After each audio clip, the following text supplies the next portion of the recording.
आज हम कक्षा 9वीं संस्कृत शैमोसी भाग के नवम पाठ सिकता सेतु पाठ के योग्यता विस्तार के बारे में अध्ययन करेंगे। आइए पढ़ते हैं योग्यता विस्तार के बारे में। यह नाट्यांश सोमदेव रचित कथा सरित सागर के सप्तम लंबक अध्याय पर आधारित है।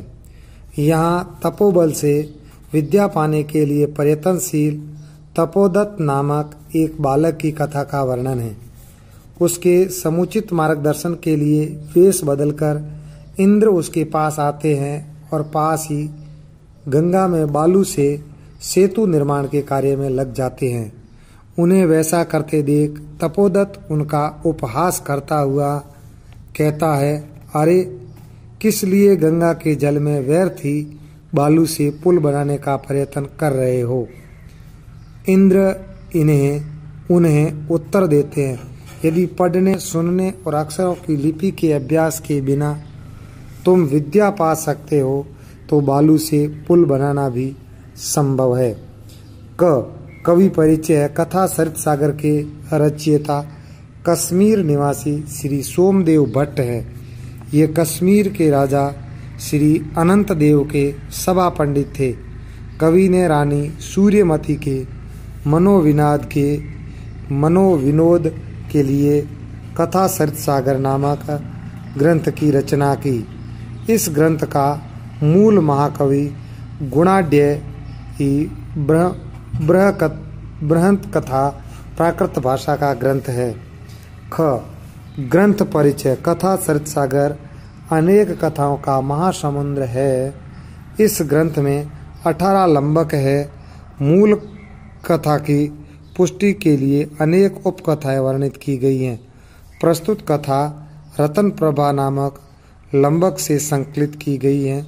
ज्ञान प्राप्ति केवल तपस्या से नहीं बल्कि गुरु के समीप जाकर अध्ययन आदि कार्य करने से होती है। यही इस कथा का सार है। पर्यायवाची शब्दा। इदानीम का अर्थ है इस समय या अधुना, संप्रति,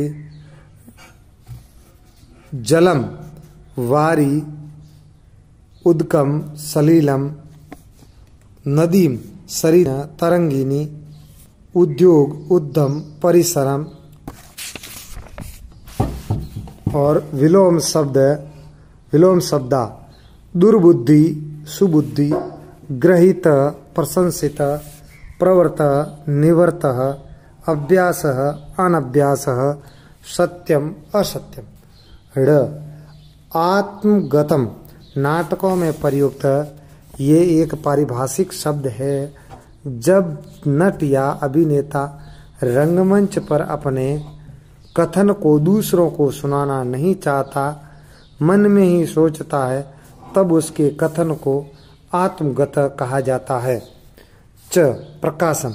जब नट या अभिनेता के संवाद रंगमंच पर दर्शकों के सामने प्रकट किए जाते हैं, तब उन संवादों को प्रकाशन शब्द से सूचित किया जाता है। अतिरामता। राम से आगे बढ़ जाने की स्थिति को अतिरामता कहा गया है।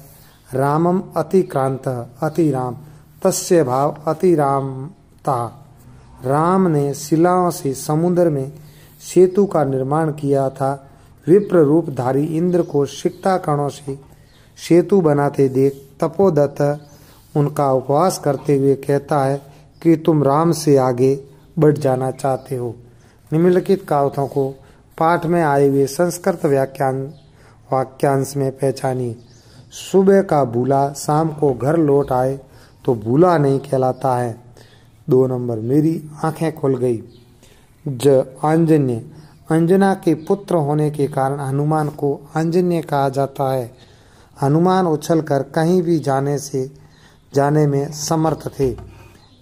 इसलिए इंद्र के यह कहने पर कि मैं सीढ़ी से जाने में विश्वास नहीं करता हूँ, अपितु उछलकर ही जाने में समर्थ हूँ।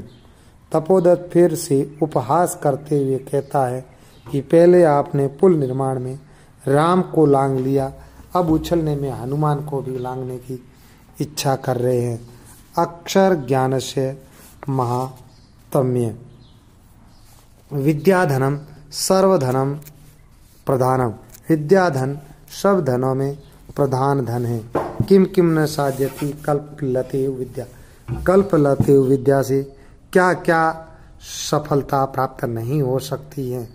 यह पठती जो पढ़ता है, लिखती लिखता है, पश्यति देखता है, परिपश्यति पंडितानुप्रास आश्रियते पंडितों के अनुसार कार्य करता है।